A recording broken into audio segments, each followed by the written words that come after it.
Charles James. Okay, he was an American designer, which you don't see a lot in these when we're talking about historical fashion figureheads, but he was an American designer born in 1906. His fashion house is Charles James. He named it after himself.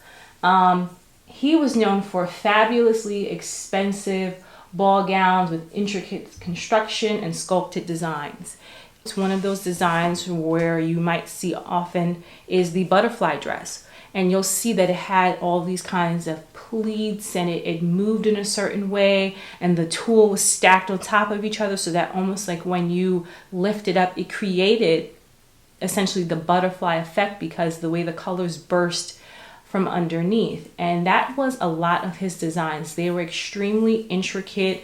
The structure of the garment was extremely important. These were actual works of art.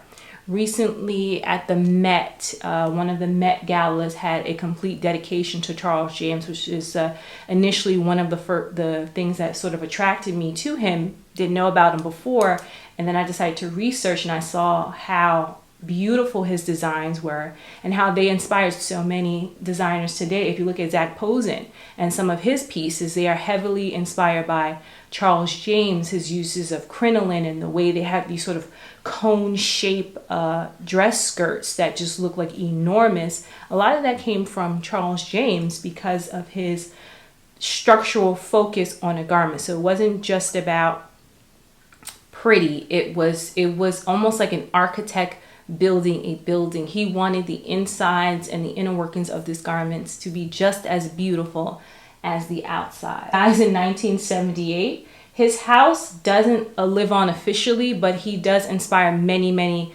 designers this day. Thanks for watching. Be sure to like and subscribe. Videos are uploaded weekly covering dressmaking, fashion, lectures, and more. Enroll in Lady Cloth U on Teachable for dressmaking and fashion design courses. See you again soon.